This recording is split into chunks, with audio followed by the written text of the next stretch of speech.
Self-confidence. It's something people talk about all the time when they say why they're not succeeding.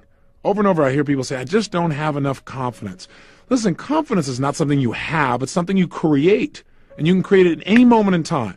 A sense of confidence is nothing but a sense of power within yourself, a sense of certainty that you can pull something off. And you can create that feeling literally in a moment. It's not something that you live with. There is no one that I've ever met that no matter what situation they're in is always confident. Everybody gets knocked off kilter at times. The key is, can you turn the confidence on when you need it so you can get the most out of yourself? Does that make sense so far? So you got to remember that feeling confident is nothing but a state of mind. And you can change and create any state you want at any moment in time, no matter what's going on around you. Let me give you some specific examples. There are 3 primary ways that you can create self-confidence at any moment in time to get the most out of yourself and produce the results you really want. Approach number 1 you're familiar with. It's called physiology. You've got to remember that any feeling you've ever had in your body, whether it be fear, anxiety, concern, depression, frustration, or ecstasy, power, unstoppability, confidence, success, those emotions, any emotion you feel comes from the way you use your physical body. The only way you can feel anything is by the way you move, the way you breathe, your facial expressions. So if you're not feeling confident, you don't have to intellectually try and pump yourself up because it doesn't always work. I'm sure you've tried at times to go, well, I need to be confident. I know I should be confident, but you're still not there. Well, let me tell you, the quickest way to get confident is to change your physiology radically. Listen, in our seminars around the country, those Unleash the Power Within programs, we take people through a first evening we call Fear into Power. And it's an experience where we get you to change your conditioning and feel totally confident in an area you'd normally be totally afraid of.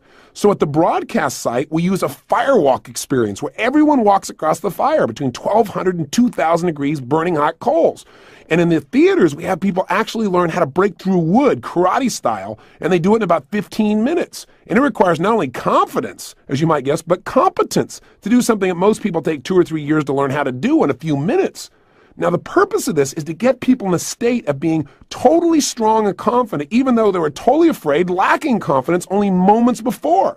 Let me tell you something. To get yourself across a bed of burning hot coals or to smash through some wood, even though you might be tiny and small and the wood is much bigger than you've ever done before, I got to tell you something. To do that, you got to make a major change in your state. Major. Now, let me tell you how we do that. The number one way we do this is we get people to move their bodies with a level of intensity and power that they probably never experienced before. Remember, earlier in these tapes, I said to you that emotion is created by motion. The way you move your body physically, the way you breathe, your facial expressions, instantly affects your emotional state, the way you feel, and the way you think.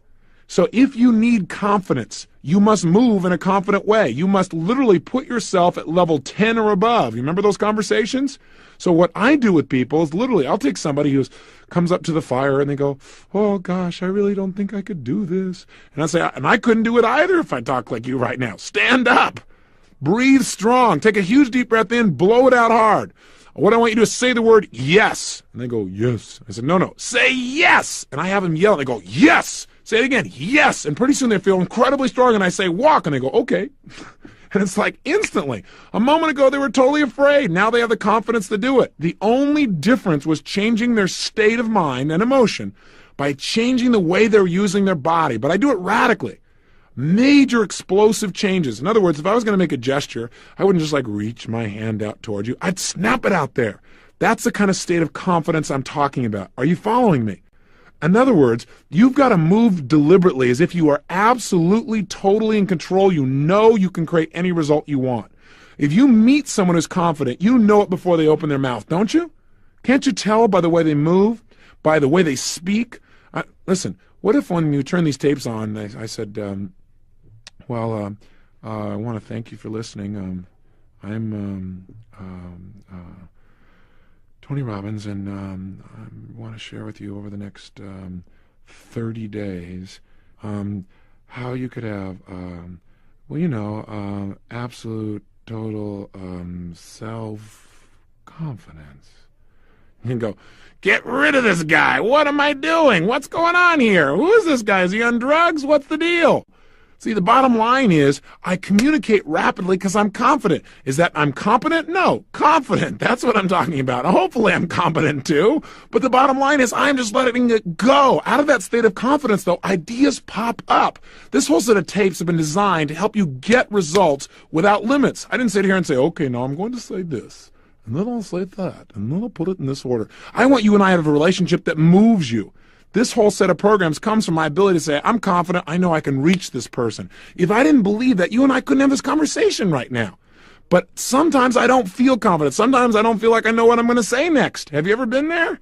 What I do at that time is act as if I know what I'm doing, which is a useful approach. Now you might say, well, you're teaching people to be confident but not competent. I got news for you. If you're confident enough, you can develop the competence. But if you're competent and you don't have confidence, you'll never succeed. There are many competent people who could accomplish incredible results, but they're missing the confidence. Am I suggesting to you to be foolhardy? No. What I'm suggesting to you is learn how to turn on the confidence rapidly. Use enough of it to learn what you need to know to be competent and effective and produce the results. But you'd be surprised how much more you know than you realize if you really get yourself in the right state of mind. Does that make sense? Try it. Try moving your body in a confident way. In fact, try it right now. Please stand up. Again, if you're in the car, it'll be a little bit more difficult. But, oh, no, don't sit back down. Some of you started to stand up and you sat back down. Don't do that. I'm there. I'm watching. I'm telling you. Stand up, and what I want you to do is just try something. Stand the way you'd be standing if you felt unstoppably confident. Breathe the way you'd be breathing if you felt unstoppably confident. Really go for it. Put the kind of expression on your face like you'd have if you were unstoppably confident. And make some gestures. Actually, move your hands out with some power as if you're trying to make a point with real power and where you know that what you're going to say is going to be effective. And just notice how that feels. Say something. Say yes in the tone of voice of somebody who is totally confident. Don't go, yes, yes, yes, yes. Yes! With some power, and just feel how that feels in your body. Get a sense of it. Turn on more intensity than you would normally use with another person. Just feel it in your body so you feel what it's like. You want to be able to turn it on just by turning your body on. This is critical. With this as a power, you can go from being afraid to strong in a matter of moments. Now try something really stupid and silly. While you're standing there, I'd like you to walk around your room, and the way I'd like you to do that is I want you to imagine there's a cape shooting off the back of your back. I'm going to have this we call this a cape walk. Now, if nothing else has felt stupid up until now, this one is guaranteed to assist you in this process. What I want you to do is stand up, pretend there's a cape back there, shoulders are back, and I want you to walk around, just walk around in a circle, but like you got this cape flowing back there with a sense of pride and power. And they go, I'm not going to do this. Listen, only those who are truly secure can participate in this exercise.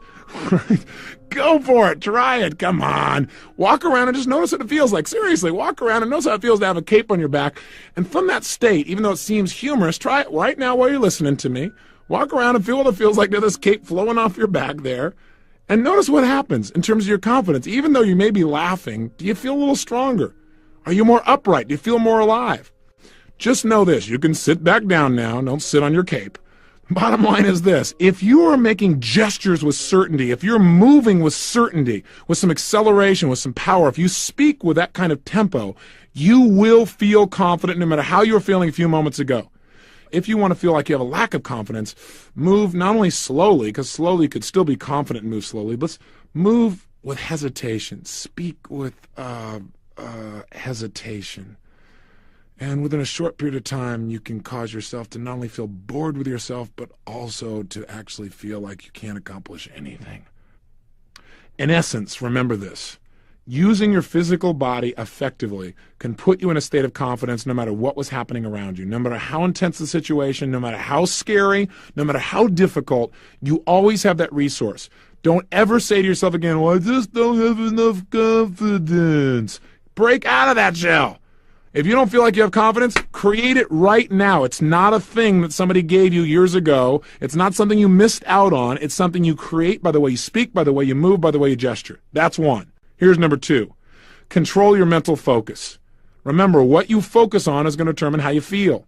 So if you focus constantly on how things might not work out, and you look at in your brain all the possibilities of, well, what if this doesn't work, or what if that doesn't happen? If that's your mental focus, of course you're going to lack confidence.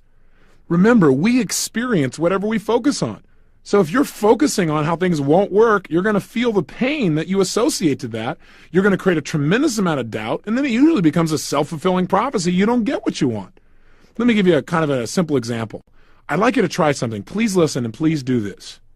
What I want you to do is think of something you really want to have happen in your future, something you like to have or do or be. And what I'd like you to do is hope that you'll get this to happen in your life. Okay, try it. Think of something you really want in your life, something you really want to have happen, and hope it'll happen. Notice how it feels when you hope it'll happen. You may even notice what you say to yourself when you hope something will happen. Now, what I want you to do is get out of that state. Completely get out of that state for a second.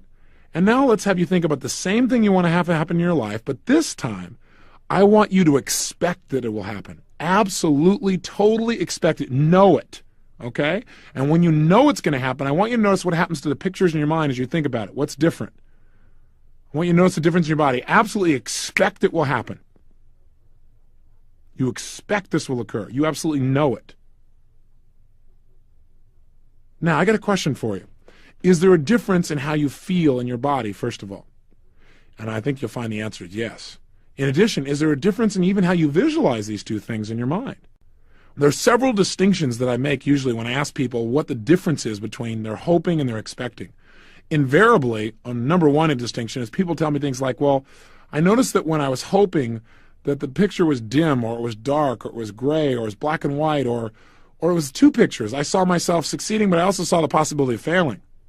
Versus when I expected, I saw just one picture. I saw it happening. Interesting. When you focus on it just happening, you feel confident. When you focus on it might happen or it might not happen, you don't feel so confident. Is that fair to say? Also, when people focus on things that they're expecting, many times they put it in color. The other thing that commonly comes up is people say things like, well, when I was hoping, I felt kind of passive. And when I was expecting, I felt active. I felt like I needed to do something. Interesting. Was that true for you? The reason is whatever we focus on, we get. So if you're focusing on two possibilities, your brain is getting different neuroassociations. It's going, could be painful, could be pleasurable. Your brain doesn't know what to do. It doesn't feel confident. But when you expect and focus on one result and you say, this is what it is, I'm going to accomplish this, I expect it, immediately your level of self-confidence goes up and you feel active immediately because your brain says, hey, if I do this, I can get some pleasure in my life. Does that make sense? That's the process we're talking about. We must control our focus. And one way to do it, of course, is to control our focus by controlling the questions we ask ourselves. Invariably, people who have a lot of doubt ask questions that create it. They say things like, well, could I really get this done, I wonder?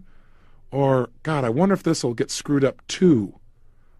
Versus coming from the place of saying, how can I get this done? Or better, what's the best way I can get this done? See, when something comes up for me, if I want to be confident, I don't say, gosh, do you think I can really pull this off? I ask myself, what's the best way to get this done? And enjoy the process. Now, by doing that, listen to the presupposition there. The presupposition is my mind's going to focus on how to get it done. I'm going to start expecting it's going to get done. I'm going to feel confident. Versus saying, will it work or will it not? In which case, I start focusing on two different possibilities and I lose my confidence. Are you following me? Good. Now, third way that we can control our focus is just to change our core beliefs. And we've already talked about how to do this over and over again.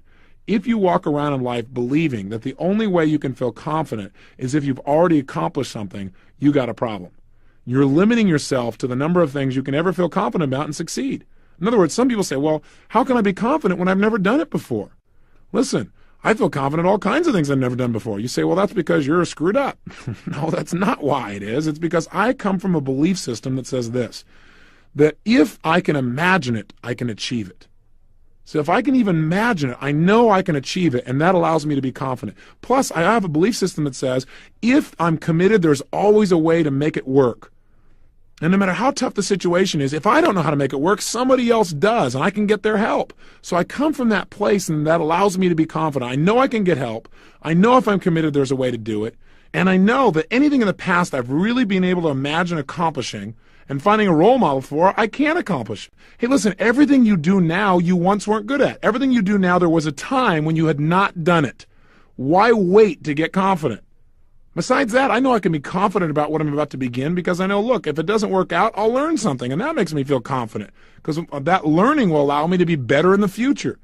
In other words, set yourself up to be able to be confident. Again, I'm not suggesting be foolhardy. I'm just telling you how to turn confidence on when you need it. And most of the time, you do need it. So a key question a lot of people ask me is, well, how can I create that level of belief? I understand I can change my body, but how can I create that belief so I wouldn't have to work at it? Well, there's a simple process that I teach people, and I call it my success cycle. And it's, for me, is my way of explaining why people who succeed seem to continue to succeed and get even stronger, and people who fail seem to go down a downward spiral. Why do the rich get richer and the poor get poorer? Not just in terms of rich or poor financially, but rich meaning mental, emotional, social, spiritual, intellectual, physiological, and financial. I put a copy of the drawing of my success cycle there on your summary. Now, if you take a look at it, you'll see that there are 4 elements that I think affect the quality of our lives. And I've got them represented there by those 4 boxes. Up in the top left-hand corner there, you should see the word potential. What's the potential of any human being? I personally believe it absolutely is unlimited. None of us even come close to scratching our real potential. The second element that affects human performance is our actions, up there in the box in the right-hand corner. The third element that affects performance are the actual results that we've gotten. In other words, what's the impact of our present actions and potential being utilized? And finally, the fourth element that affects performance is our beliefs. And you'll see that down in the left-hand corner in that box. And you notice that all these boxes have arrows that connect them. And they're all pointing in a particular direction, going clockwise, as if this was a continuous cycle. How does it work? Well, number one, what's the potential of any human being? Again, unlimited. But do most people's results in life, that bottom right-hand corner box, do most people's results reflect that level of potential? I would say no way. What's the problem? You might say, oh, I see what it is, Tony. It's that second box at the top. They don't take enough what? Action. I think that's true in many cases, but that's not the only problem. There are a lot of people who go out there and take a lot of action and still get lousy results. Why? Action by itself is great, but it is not enough. Hey, if you're in sales and you go out and make 100 cold calls because you're doing lousy, but you go out in a state of mind where you don't expect anyone's going to buy, and you turn to people and say things like, you wouldn't want to buy anything from me, would you? Maybe you don't say that verbally, but maybe your face says that because you don't expect them to. Is that going to affect your results? You better believe it's going to. You're going to get lousy results. In other words, success starts with our beliefs. If you look at that bottom left-hand box, that is the core of your performance. Think about it. See, the potential is there, but if for some reason you start out with some limiting beliefs like, well, I don't have that much self-confidence anyway, or I don't have the background, or I've never done this before, so I probably won't succeed anyway. If you have that belief, are you likely to tap a lot of your potential? Highly unlikely. Now, if you don't think you're going to succeed and you're not using much potential, are you likely to take massive action? Hardly. Now, when you tap a little bit of potential and you only take a little bit of action, what kind of results do you get? A little bit of results, if any. Now, what does that do to your brain and your beliefs? Your brain goes, see, I told you so. And now you have this reinforcing belief pattern because it points back to that experience. So what happens? You have even less belief. You tap even less potential. You take even less action if that's possible. You get even worse results. And now you're truly locked into the downward spiral to the point where now you start looking at how can you do the very least to get by. That's called death rattle to personal success. The opposite is also true too. Sometimes people have an experience in life where for some reason they get a result or something happens and they begin to absolutely believe, not just hope, but know that they can accomplish something. When that happens, whether it's because you changed your body or you had a new experience, you're going to tap a lot more potential when you know you're going to succeed, aren't you? And therefore, you're going to probably take a lot more action. Knowing you're going to succeed, you're inspired, you're going to go for it. When you take a lot of action and use a lot of your potential, what kind of results do you get? Usually great results. When you get great results, what does that do to your belief? Your brain goes, see, I told you you would succeed. And sure enough, now your beliefs are even stronger. So what do? You tap even more potential. You take massive action, and you get even greater results. What happens? Your beliefs even stronger. And now you're in that success cycle. You're in that place where you literally have momentum that drives you to a whole new level. That's how beliefs are formed. You might say, well, how can I get results, though? What do I do if I'm on the downward spiral? Well, you don't change your potential. That's always there. You don't just take action, although that's a great first step. You got to change your beliefs, and one of the easiest ways to do that is change your results in advance. You might say, what do you mean? Well, let me give you an example. Would you please stop what you're doing right now and do this exercise with me? Change your focus and pay 100% attention. You're going to like this. Here's what I want you to do. Please stand up just for a moment. Come on, stand up there. Come on. And what I'd like you to do is put your feet together so they're pointing straight ahead. Then what I want you to do is just take your right arm and bring it straight out in front of you and point your right index finger directly in front of you. So you're pointing straight ahead. When I say now, what I'd like you to do is turn clockwise as far as you can comfortably without stretching yourself or pushing yourself or really hurting yourself, okay? Ready? Go ahead and turn clockwise now as far as you can and just notice where you end up. Good. Now come back again. Okay, drop your right arm, close your eyes, and what I want you to do is something really simple. Some simple neuroassociative conditioning. Now, it's going to be simpler than anything we've done so far. All I want you to do is imagine that you're bringing your right arm back up again, and I want you to imagine it so vividly that you actually feel as if and see your hand coming up in front of you, straight out, pointing in front of you again. In other words, don't actually do it, but make it so real that it feels as if it's happening, and you can see it occurring. Then in your mind's eye, see and feel yourself turning clockwise again, only this time going twice as far. And make it effortless and expect to enjoy it. Good. And then come back around in your mind, and again in your mind, see and feel your arm coming up in front of you with your finger pointing straight ahead. And when I say now, turn clockwise and see and feel. No, don't actually do it, but make it so real it feels like it's happening. See and feel yourself again, turning, and this time going 3 times as far as you did the first time. Excellent. And now do it a 3rd time. Do it very rapidly and feel and expect yourself to go almost 4 times as far when you turn almost all the way around. Very good. Now, open your eyes.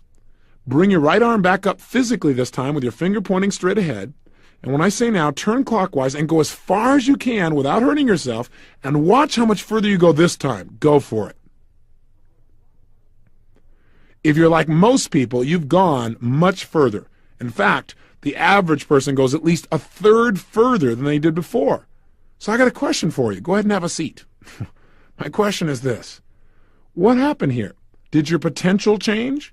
No, you always had the potential to turn that far. Did you make major changes in your actions? No way. You didn't make major changes in your actions, but your results did change. Why? Because by rehearsing in your mind over and over again, you conditioned your mind to believe, to feel certain that it could go much further. You created an association in your nervous system that said, this will feel good and I can go further. And now you've gone much further. In fact, if you did it again, you could go even further again. So this is a perfect metaphor for what has to happen in life. If you want to succeed, you need to rehearse over and over succeeding until it's so real for you, your brain begins to believe it. Now you'll tap more potential, you'll take better action, and in real life, you'll get better results. Then it'll reinforce your belief, and now you're off and running. Does this make sense? This is the way to create lifelong, unstoppable self-confidence. This is what I did for myself because I was on the downward spiral. All I did was create the results in my head so vividly, I began to believe them. When I believed them, I tapped more potential, I took more action, I started to get those real results in my life. Emotionally, economically, in my relationships, in virtually every area of my life.